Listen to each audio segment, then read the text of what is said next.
Tu és fiel, Senhor, meu Pai celeste, pleno poder a teus filhos darás. Nunca mudaste, tu nunca faltaste, tal como eras, tu sempre serás. Olá, irmãos e amigos, estamos juntos mais uma vez para o nosso café com Deus. Meu nome é Edivaldo e hoje gostaria de compartilhar mais uma meditação baseada no livro de Atos dos Apóstolos, capítulo 10, a partir do verso 34, e vou ler o verso 35 também. Assim diz a palavra do Senhor. Então Pedro começou a falar: agora percebo verdadeiramente que Deus não trata as pessoas com parcialidade, mas de todas as nações aceita todo aquele que o teme e faz o que é justo. Pedro era um judeu e teve que ir contra os costumes e tradições judaicas para entrar na casa de um homem comum ou impuro, como ele achava a Cornélio, como ele cria que assim eram os gentios. No verso 28, quando ele chegou na casa de Cornélio, disse: vocês sabem muito bem que é contra a nossa lei um judeu associar-se a um gentio ou mesmo visitá-lo.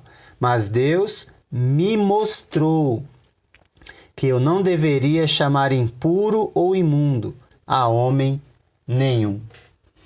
Deus, nesse momento, ele está quebrando barreiras entre os povos e mostrando aos judeus que ele aceita os gentios, pois o seu desejo é que todos os homens sejam salvos e cheguem ao pleno conhecimento da verdade. Nesse processo de conversão de Cornélio, tem a parte de Deus quando ele envia um anjo para trabalhar na conversão de Cornélio e de sua família. Mas quem vai pregar o evangelho será Pedro, que também recebeu uma visão milagrosa de como deveria agir. No livro de Hebreus, capítulo 1, verso 14, nós lemos que anjos são espíritos ministradores enviados para serviço a favor dos que hão de herdar a salvação. Embora Deus tenha usado um anjo, foi Pedro quem anunciou o evangelho e batizou Cornélio. Então, uma lição que aprendemos nesse momento é que Deus quer usar você e a mim como instrumentos para a salvação de outras pessoas, do mesmo modo que ele usou Pedro. Deus pode abrir o caminho, mas nós é quem temos a responsabilidade de pregar. E aí nós vemos a parte de Pedro. Deus enfatizou 3 vezes para ele, dizendo, através de uma visão: ao que Deus purificou, não consideres impuro ou imundo. Essa era a maneira como os judeus viam os gentios. E Pedro chegou à linda e verdadeira conclusão de que Deus não trata as pessoas com parcialidade. Deus não faz acepção de pessoas. Mas também nesse processo tem a parte de Cornélio, sua família e seus amigos. E no verso 33, depois de ver o trabalhar de Deus a favor de si e de sua família, Cornélio diz: estamos todos aqui diante de Deus para ouvir tudo o que o Senhor te mandou dizer. A mensagem que aproxima as pessoas umas das outras e de Deus é a que fala sobre a vida, morte e ressurreição de Jesus. Isso é o Evangelho, ou seja, a boa notícia de salvação para todos os povos.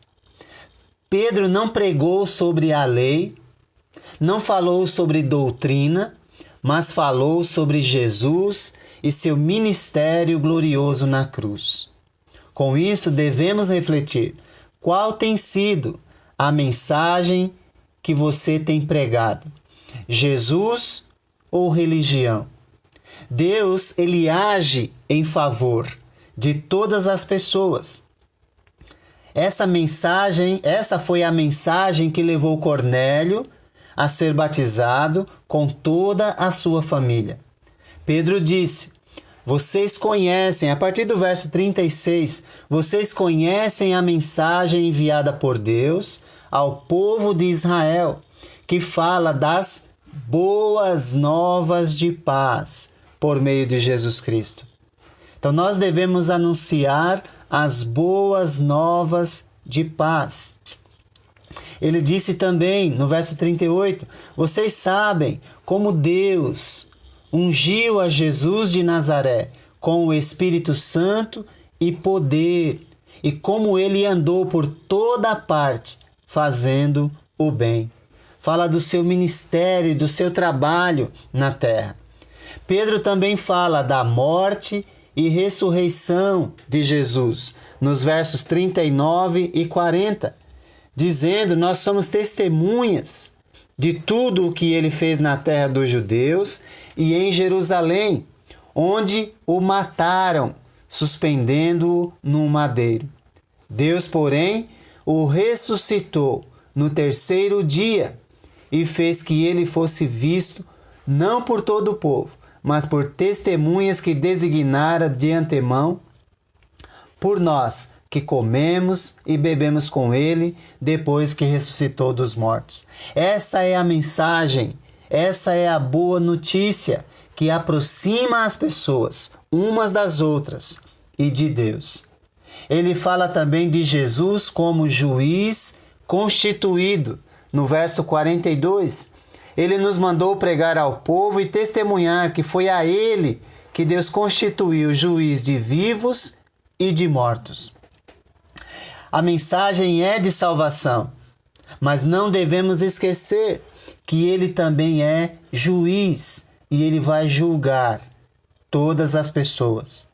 Por fim, fala da necessidade de crer para a remissão dos pecados, que ocorre mediante a invocação do seu nome, o nome de Jesus. E o nome de Jesus é invocado quando a pessoa é batizada, conforme Atos 2, verso 38, que já lemos anteriormente.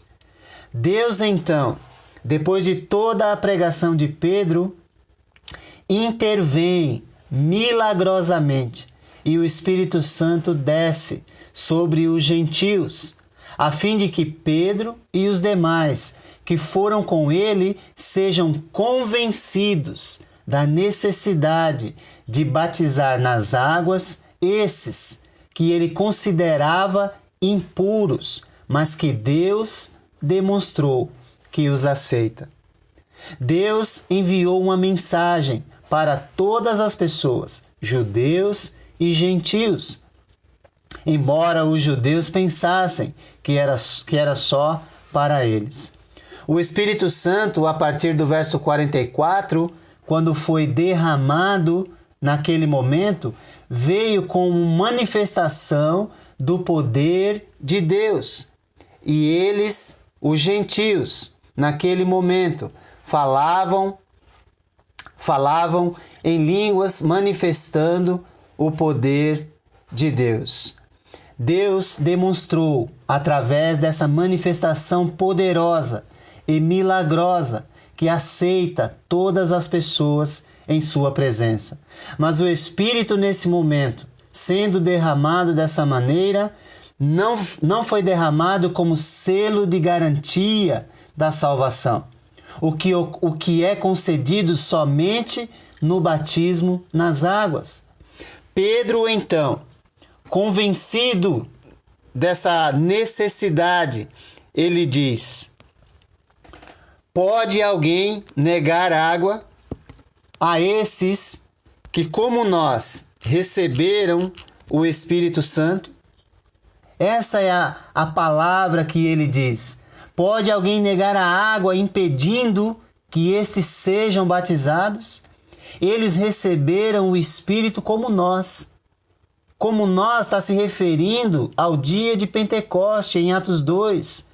Como nós está se referindo da mesma maneira poderosa e milagrosa que recebemos, eles receberam também.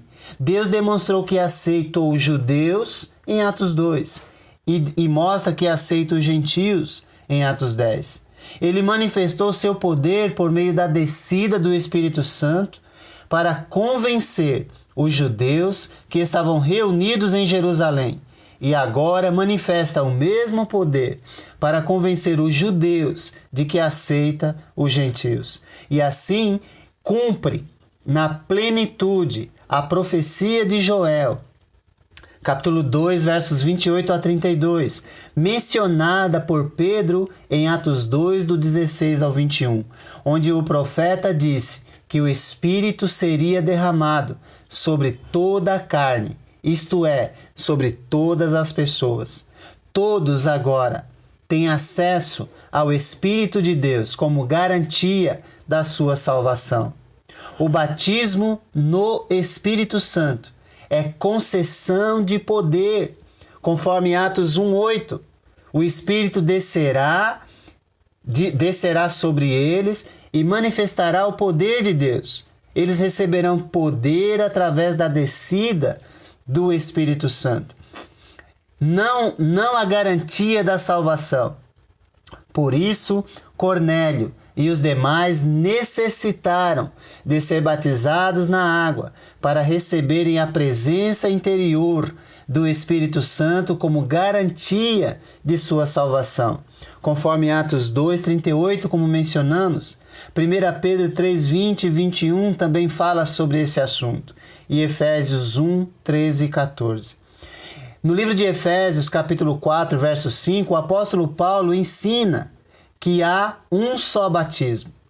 Significa que o propósito do batismo no Espírito Santo foi cumprido em Atos 2 e Atos 10.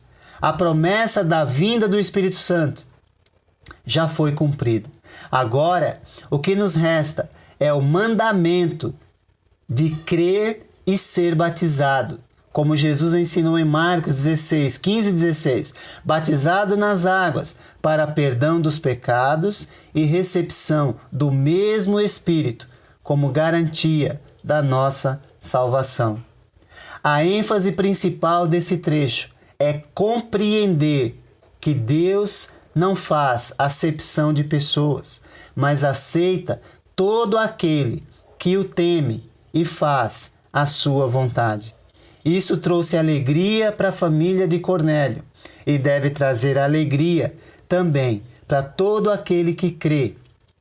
E como Deus manda, é batizado para a remissão dos seus pecados e a recepção do Espírito Santo. Deus morando dentro de nós. Que Deus te abençoe.